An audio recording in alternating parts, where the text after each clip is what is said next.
It was the month of my 60th birthday, and I was sitting outside with my husband. We were just relaxing, and I turned to him and I said, I think I want to paint. And he said, what do you want to paint? He said, you just painted the living room. And I said, no, I want to paint. I want to paint. And he goes, honey, he goes, you don't know how to draw. And I said, I don't want to draw. I want to paint. I just want to mix colors together. I'm a hair colorist. I've mixed colors together for the past 45 years. And that's what I wanted to do with my paintings, was just mix colors together. And I went out and signed up for a class, and I took my first class the first day I ever picked up a paintbrush on my 60th birthday. And the rest is history. Well, actually, it's a very swift history, because this is the third painting she ever painted. And it is astonishing to me. It is distinctive. It is sophisticated. It is very accomplished. And it has the beginnings of Lisanne's signature metallic, this lovely muted gold that she uses all the time. And this is the third painting she ever painted. So it's an extraordinary evolution. It's like you went from 0 to 60 in a matter of months. And there's something I wanted to touch on with you about that. You see everything in color, right? Mm-hmm. Everything. Everything? Earlier we were talking about what sugar for my coffee, and I said the green one. Everything I think of is in color, everything. I pick my detergent, I know what it is by the color. I don't look at the name, I just know the color of everything.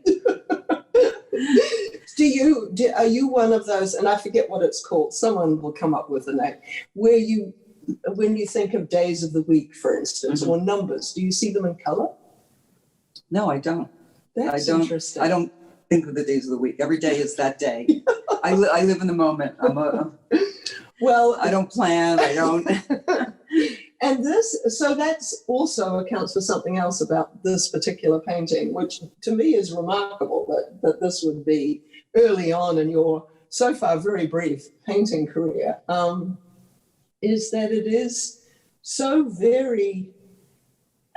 I just can't believe that you were only months into painting when you painted this. This was 2 weeks into painting. Okay, 2 weeks into painting, guys. This is extraordinary.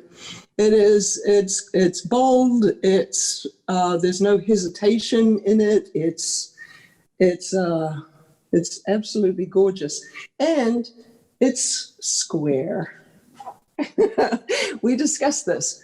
So, and you know what, we will walk around and look at all the other paintings, and then I'll give you my theory on that. But I also love the size of this. It's very difficult, by the way, to make an abstract expressionist painting in this particular size. What is this, 12 by 12? Yeah.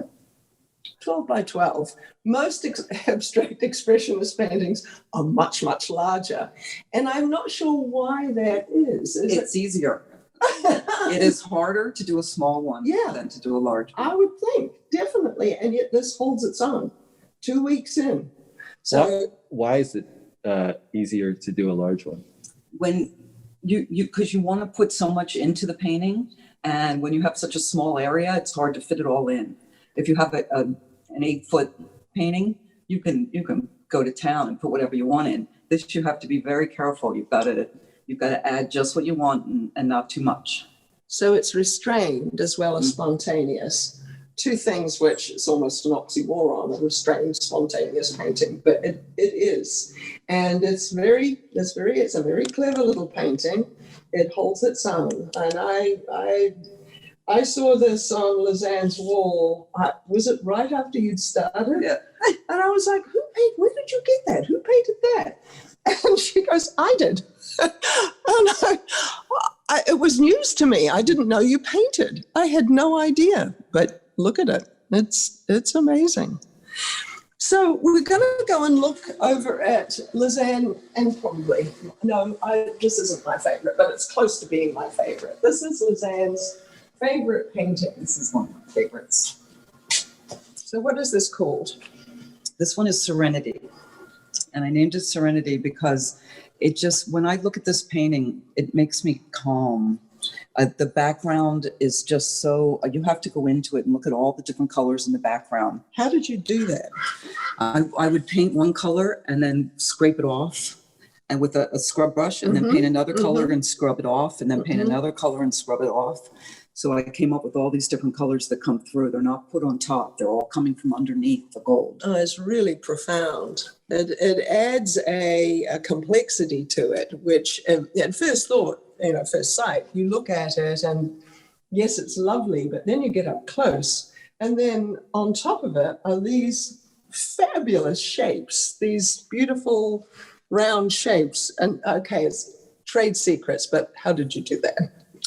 I wanted to put something on it that resembled a flower, but being abstract, I had to come up with something that wasn't an official flower.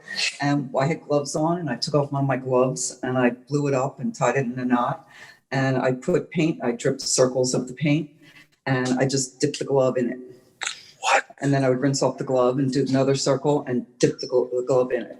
Do you do anything like that anywhere else in your life, or have you ever done anything? No, never. That's crazy. That's amazing. It's called art. And it is, the thing I love about Lisanne's paintings is that they are constantly evolving state of experimentation. So you're a true artist because you're not bogged down in one particular style. Everything is an experiment. Everything. And here's the other thing I love about this painting. I'd love for you to come close and look at this. Look at this luscious paint. It is just lush and beautiful, and you feel like stroking it. There's a little ridge in there. And like I said to you earlier, paint is extraordinary. When you think about what paint is, I mean, it's up there with the discovery of fire and the invention of the wheel and bread, as far as I'm concerned, because paint is transformative. We take it for granted. It's in our lives everywhere. We can, let's paint the bathroom blue. Oh no, let's paint it white. So we can change moods in our environment, but we can also use it as a message to the future. It's like time travel. It is the ability, the schizophrenic ability to be the painter in one place in a cave 25,000 years ago and looking at it today. So this to me just says so much about paint and your love of paint, because you really My love of color. Your love of color, but you could have done many other things. You could have done ceramics, you do hair, but this is paint in its luscious reality. I keep using that word. It is absolutely delicious, this painting. And here we go.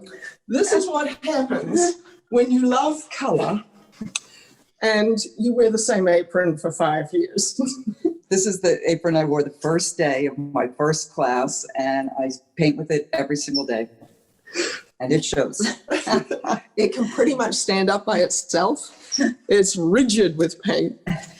It's actually the leading image on your website. Oh, yeah. So what's the name of her website? Artlisanne.com. There you go. So check it out, guys. Yeah, artlisanne.com. So this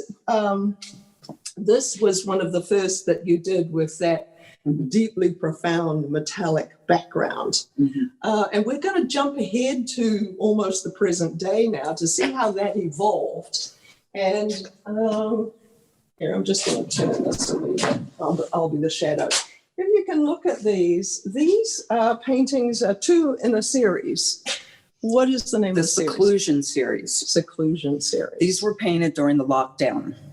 And during the lockdown, I was a little bit frustrated because I like to go out. I like to be out all the time. And I was in the house and couldn't get out. And these paintings, I think, show my frustration. Well, this one, as I said to you earlier, to me, with this wire-like line here, and then this frantic movement trying to escape that confinement, says a lot about everybody's desire to get out again, and that original shut-in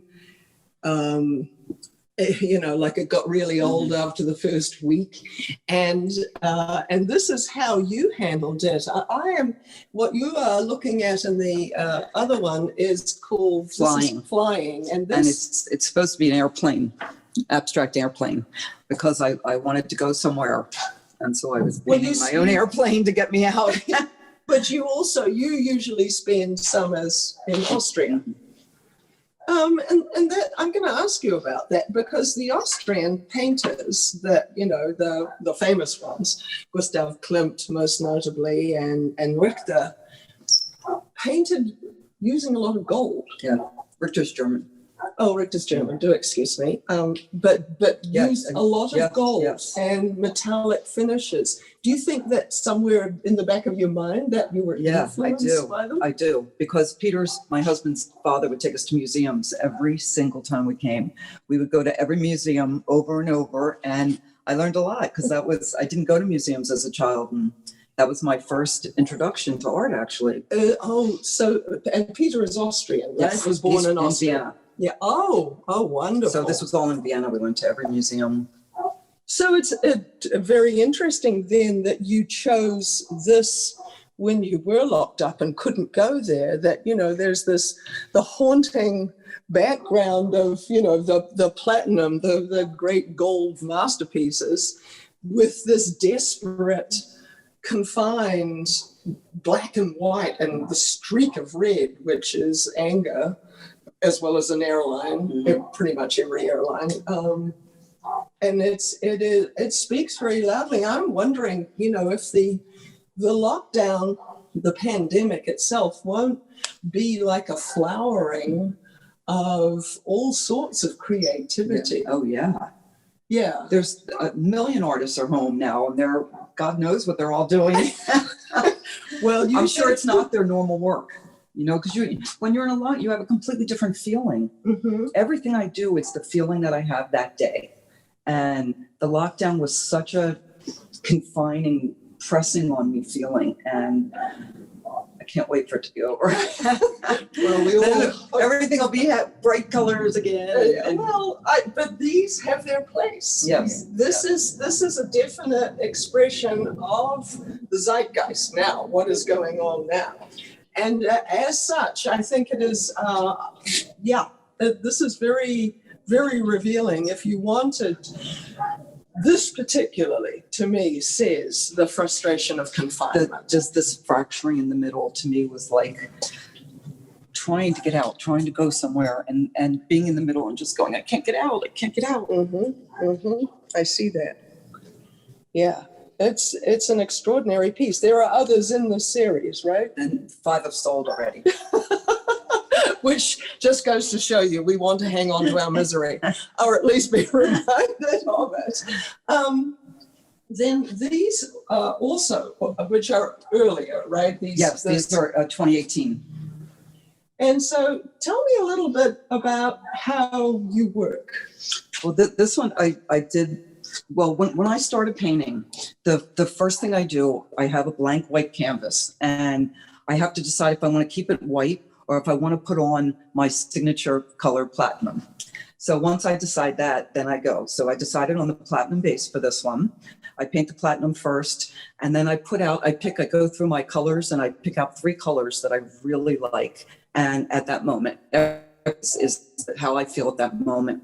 Nothing's planned. I've not planned one painting. It's all a free for all. And this one, I wanted the blue. I love that blue color. It's exquisite. And I always put gold in everything. So I got my gold and my blue. And then the red was just a nice complement. Yes, those little red marks are very, what is this one called? It is called Matrix. Ah, yeah. Yes, to me, it reminds me a lot of the early abstracts, particularly Diebenkorn, where there were, what I call a geometric component to everything. It was as though they had reduced all form to rectangles and cubes, which sounds really boring, but when you get a painter who truly understands color, like he did and like you do, something extraordinary comes out of it. But these three here were not as swiftly made as this No, one. these were I normally I try and finish a painting in one day because every painting is what I'm feeling that day. And if I go to a second day, I feel completely different. And both of these paintings went on for days and days and days. I just kept adding and adding and adding. And that's what I came up with. So the one on the left, which is called Golden City. Yeah. And this is multi-layered and complex, but still has a beautiful balance of color and form. There is a form in there, and it's, I think that particularly these two, this one and the one next to it, are paintings that you could sit and get lost in looking at for hours. But then they took a long time to complete. Yeah. So if you say that the painting reflects your mood, what we're looking at here is several moods. Yes. Yes. Interesting. And yet you've made them harmonize. How did you get that cross-hatching effect here? These marks, which make it look like a tapestry. Well, these lines here, I used my dog's brush. I was painting outside, and my dog's brush was there, and it's a wired brush, and I just dipped it in the paint and just kept going up and down with different colors, and that's how I got that markings. And the other markings were dripping. I drip it on and then put water on it. Oh, so you are just a complete experimenter. Yeah, completely.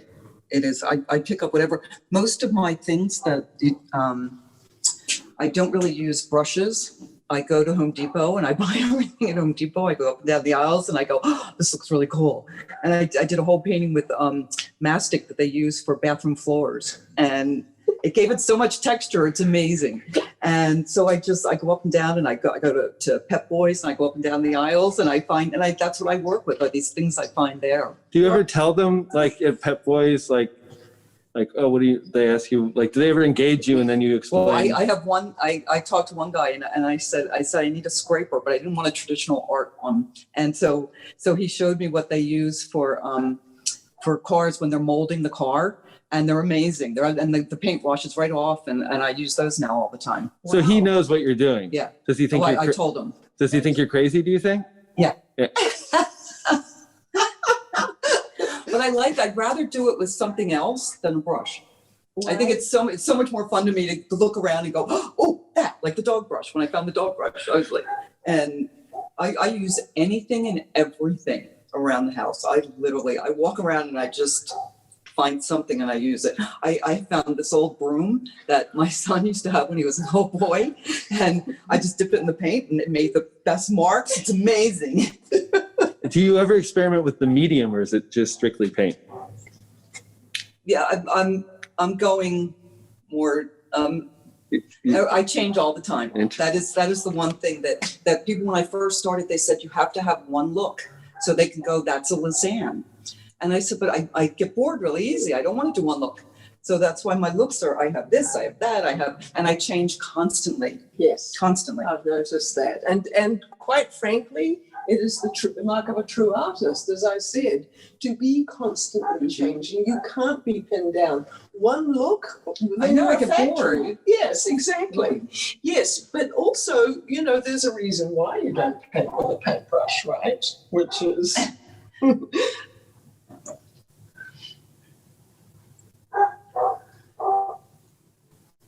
And I love gold, as you can see. I love gold on everything almost. So Lisanne and I both have arthritis.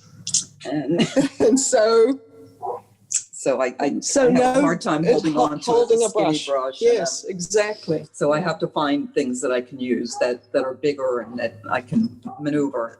And so this is, a mark of the artist's adaptability. Mm-hmm. You aren't confined to regular instruments of any kind, and have found a way to work outside that with these glorious effects. I mean, these three particularly to me, demonstrate your technique at a certain point. You are obviously evolving all the time.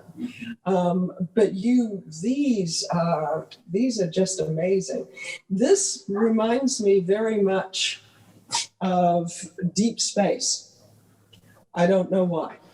And as you know, as we've discussed, everyone finds something different in Lisanne's paintings because she's painting instinctively. So it is obviously it's always going to be you're giving your audience something to see. And I want them to be able to see what they see. I had one painting that I had that was hanging in my kitchen, and people would come over, and this one woman said, "Oh," she goes, "angels, I love angels." And I said, "Where do you see angels?" And she points out angels. There were like 10 angels, which I didn't see at all. And the next person comes over and they go, "I know you like champagne, but really?" And she said, "There's champagne glasses all over." So I don't really like to name, because if I named it angels, you never would have seen the champagne glasses, and vice versa.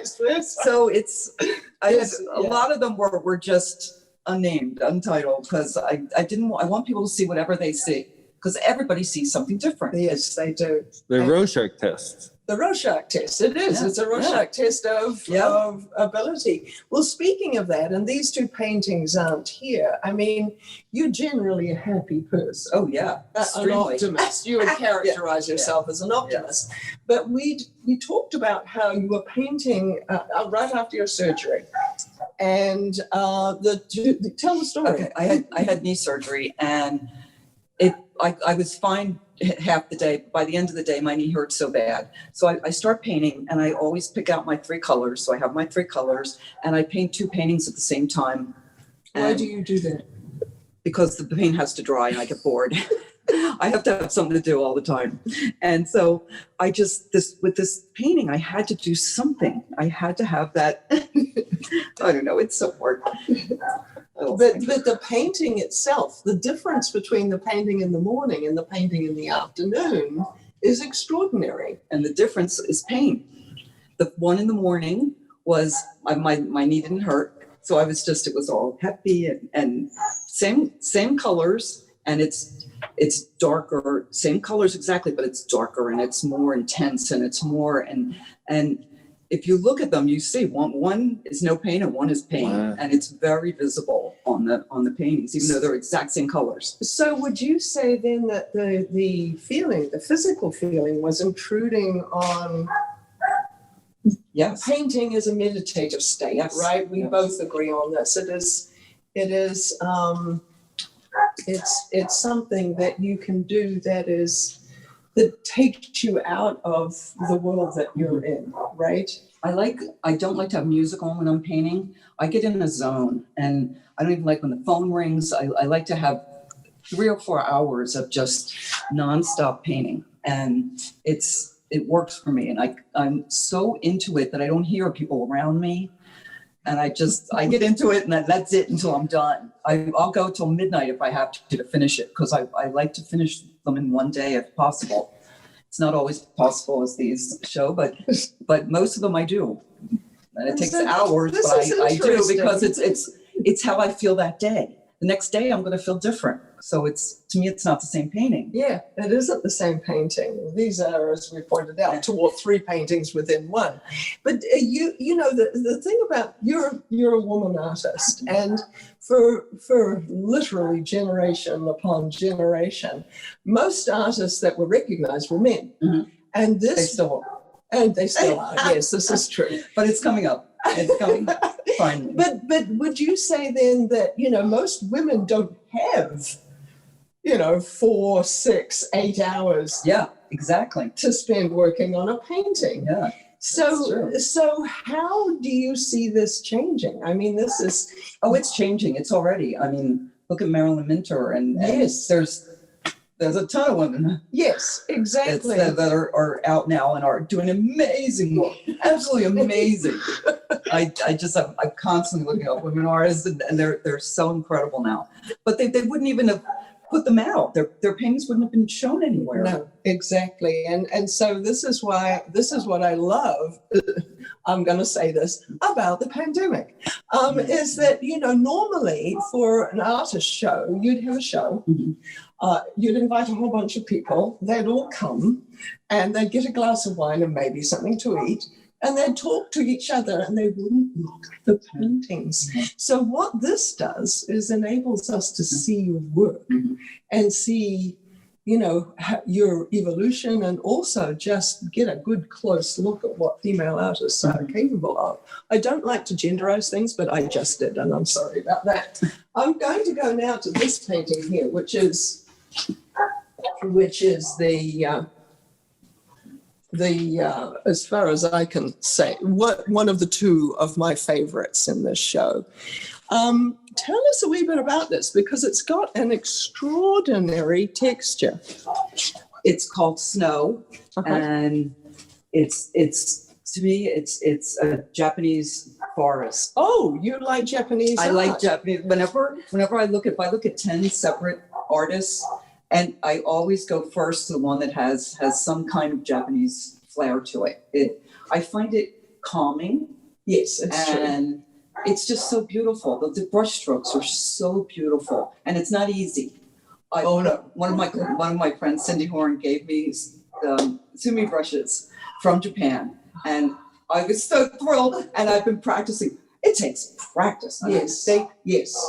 On the video, they go whoop, done. Yes. No, I'm still working on what they did in 1 second. Yes. But I like the calmness. But yet there's so much going on. It's snowing, it's mountains, there's weather, obviously, and there's this glorious stippling. So within the paint itself, and this is painted a white canvas, so there's no coating on this one. And this is one of the few that has no metallic in it, or is no metallic. But instead, and if you come side on, if you could take it that way, you can see the stippling. You can see this ridge. It's called a granulating gel, and it's amazing. It's just, and so it's clear. So you put the paint in whatever color you want, and it's raised up. There's you can feel it all going through. It's really.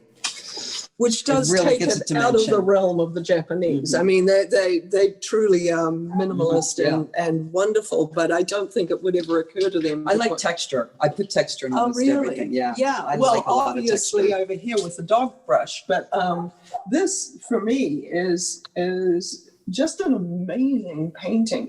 Are there more in this series? I'm sorry?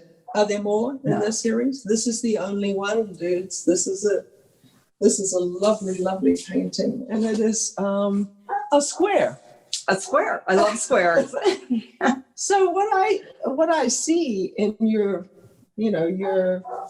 choice of frame for pretty much all of your work, I think we've only got 2 rectangles here, right? Is that you have a spontaneity, you have a freedom about all of your work. It's sophisticated, but somehow it's comfortable, because a square is such a comfortable shape, and you have gone there. It is as though you are not saying my work is there to make you feel out of control. It is there to make you feel happy, or to make you feel a little of what I am going through. But everything is confined to the square, a very pleasant, pleasing shape for all work. And this is a black and white. And you did more black and whites, not of this series, not of Snow necessarily, but you did more black and whites with a metallic in them as well. So we're going to go over and look at this one here on the end. What is this one called? This one's called Lost. And oh, we just got through saying how comforting you were. But the reason is because I was I was trying to find something new. I keep trying every time I try something new, and I was trying something new, and I just found it was going this way, then going that way, then going that way, like you're lost. You were just. So, but so is that a platinum on the back? Platinum paint still? Yes, it is. Is it? Lighter. Yes. So it looks grey Mhm. from a distance, but it is, yeah, it's a very, I know several people who would be very, very happy with this painting because it's not specific, and yet it is not at all rigid or confined. It's an organic shape. And yes, yeah, lost, but not really, Yeah. because they're in a square. What made you want to go into monochrome, into the black and white field? Because I'm a colorist and everything I do has color, bright color. Uh-huh. And I like working with black and white because it's so basic. It is just, you've got two colors, that's it. And look what you can do with two colors. I mean, that's two colors. Yes, it's extraordinary. Is this black or is it Payne's gray? It's black. Oh, With a lot of water. It's a lot of water. yeah, it's amazing. Here, I'll just turn it a wee bit so you can, yeah. And the platinum in the background. Mhm. So you paint in acrylics, but sometimes you act like a watercolorist. I like a lot of water. I do, because I like to let the paint move. Uh-huh. Put the water on and watch it move. It's amazing. Yes. And I just sit there and I watch it, and I squirt it with a squirter, and Mhm. it just goes. It expands in such ways that I could never do with a paintbrush ever. No, you're letting the water do the walking, and and I paint watercolors, and for the most part, you have to be happy with the accidental nature, the random nature. Well, that's what this is too. Yeah. It's completely. I mean, Yes, it's random, and yet somehow you make that work because it could be a mess easily, but it's not. That's extraordinary, and there are echoes of the round shape. And the same thing here, right? You were using, these are spots, but it's not as much water. yeah. I just spritz the water on and do a little, then a lot, depending on what I want the paint to do. I see what it does on its own, and then I help it along. Your work is highly textural to me. Do you have a background in texture? I mean, I grew up in a furniture store, and I used to pick fabric for clients. My first 10 paintings, the teacher said, they look like fabric. What are you doing?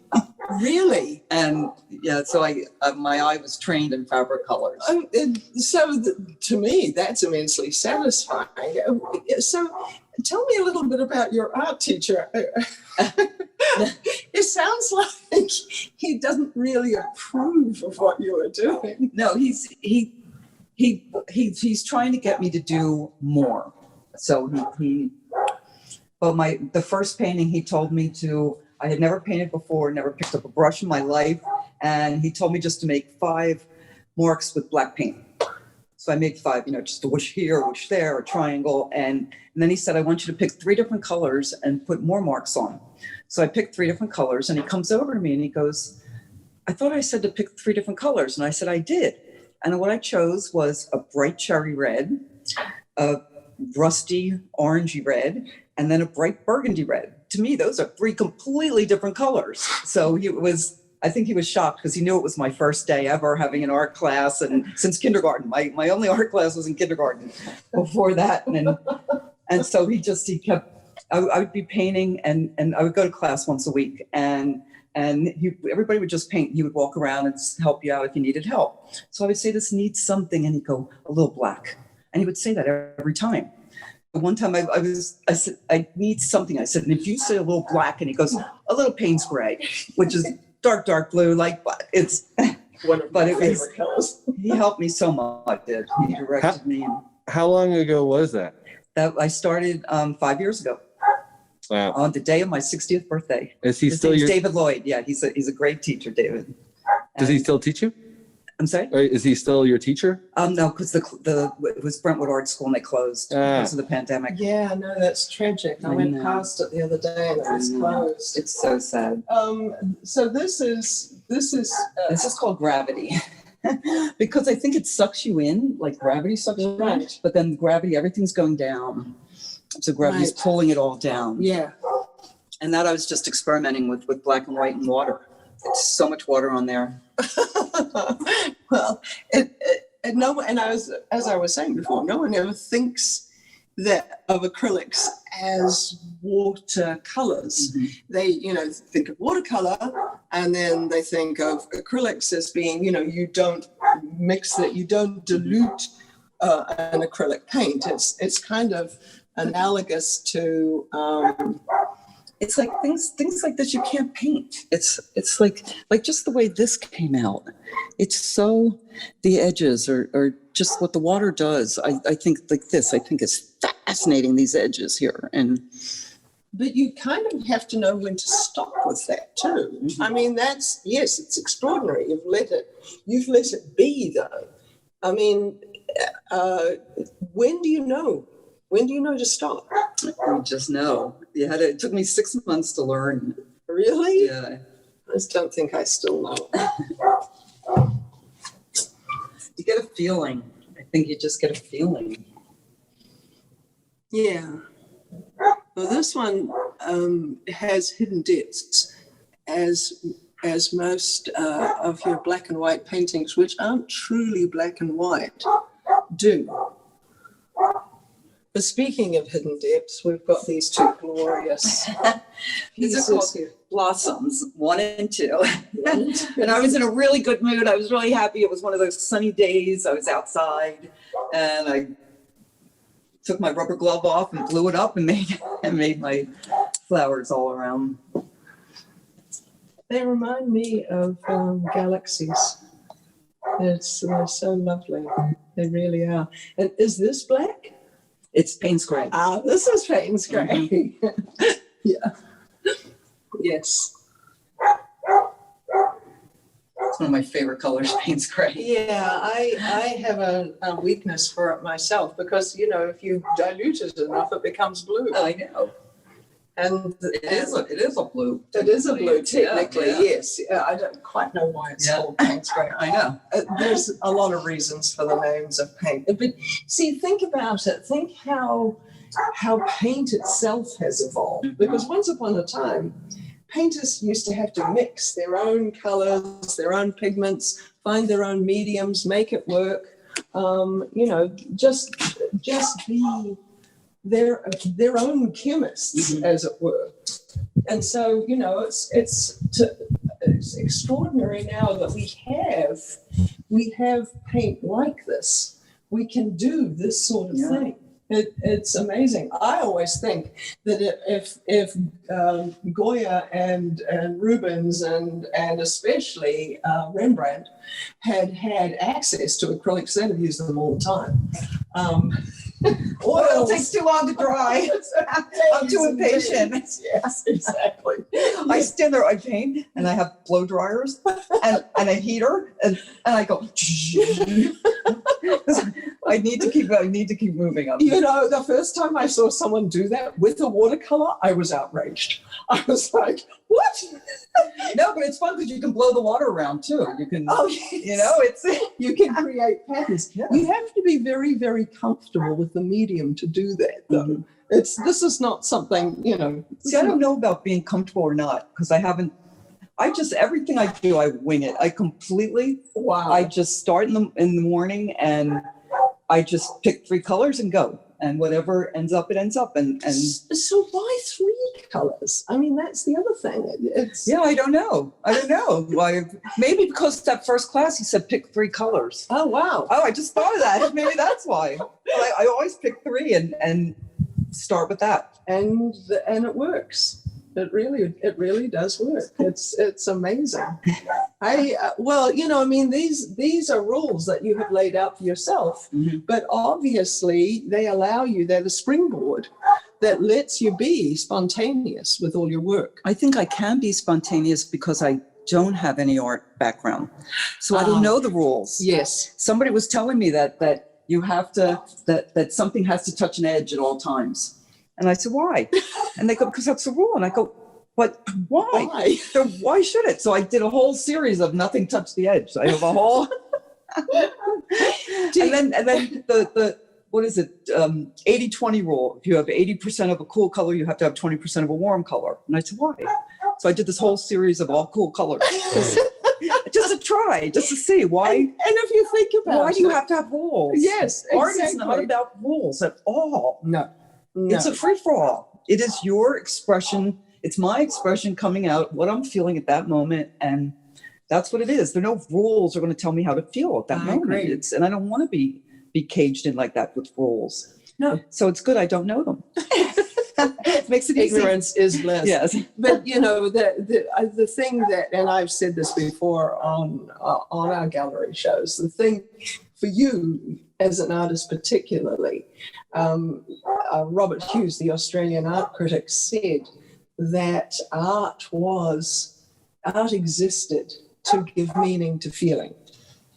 And so what you're doing with your no rules and yet you do have rules, you have some confinement, is you are expressing feeling in a way that other people can relate to. Mm-hmm. And that's a gift that is extraordinary. It's to be able to do that. It makes me so happy.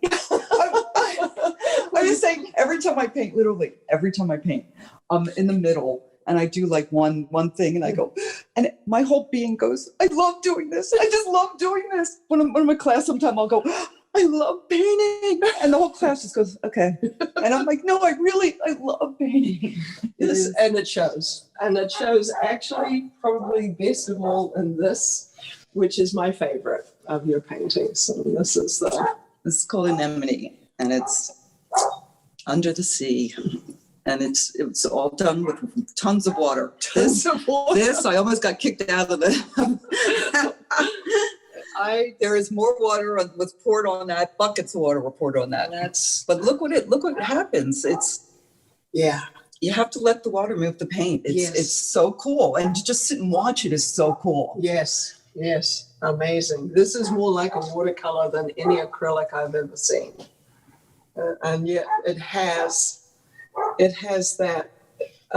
It has the metallic in it, which I don't think you can get with a watercolor unless you do it with gouache later. But this is, for me, is your premier work. I love it. There are aspects not only of the sea but the sky. Mm-hmm. The cloud formation and rain, the way it drops at the bottom. How old is this piece? 2019. Before everything went to hell. It is a beautiful, dreamy, meditative work. I just love it. I'm thrilled by it. And you're right. Quite frankly, and I know many, many artists who would have been thrilled to have painted this. But it's just gorgeous, gorgeous work. Gorgeous. You are an artist, Lisanne. You're a true artist. I really, really feel that. Thank you. And a chemist. And she's a chemist. I'm a hair colorist. I've been a hair colorist since 1974, and all I do is mix color all day long. So it goes. So that has lent to your ability to use color in painting. How would you say? I mean, I know that kind of it's second nature to you, so you don't really think about it. But how much do you think that informs what you do? I don't. Yeah, so it's true. I see people that they plan out every square inch of the painting, yes. And I can't do that. I literally I pick colors and I just start, and I just throw a color on, and then I go, okay, now what am I going to do with this? And I have my scraper, and I have my dog brush, and I have all my I have trade secrets, folks.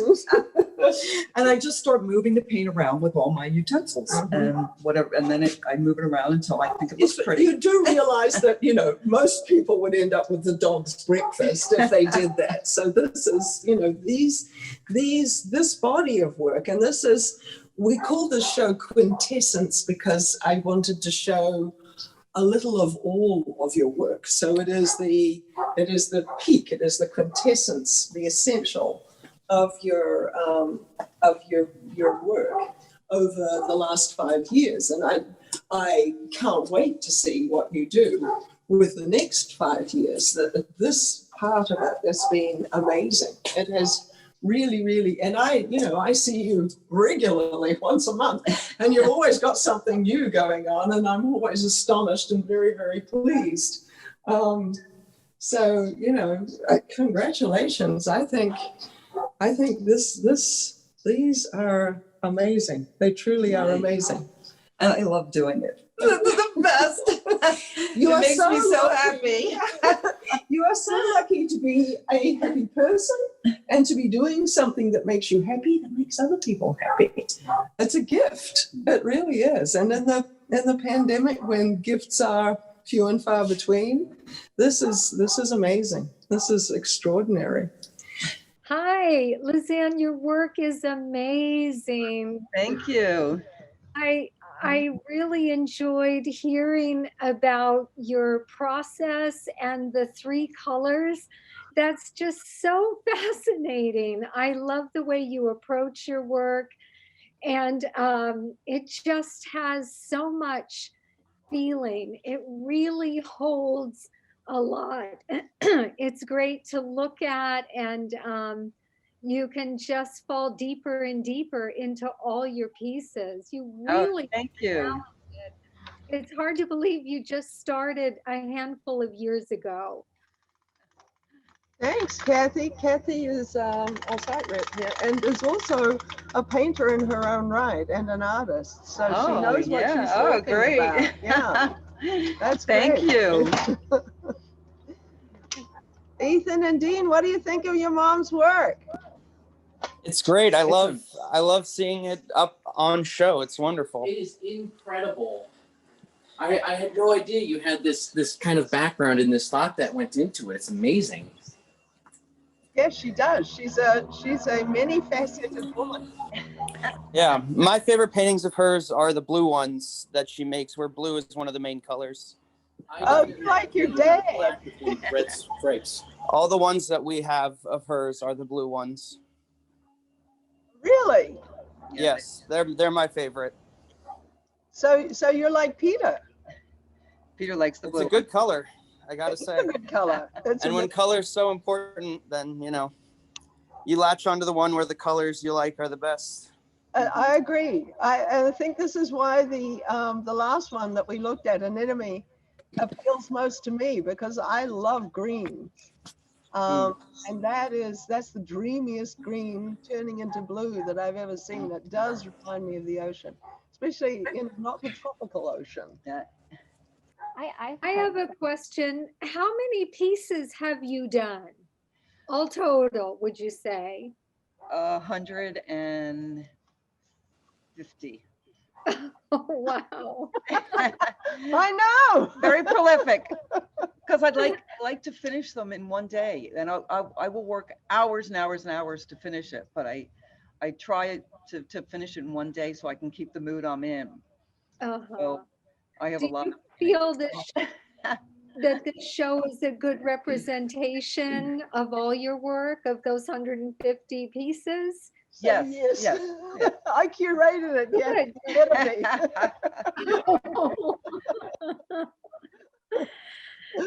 The pro with the pro. yeah.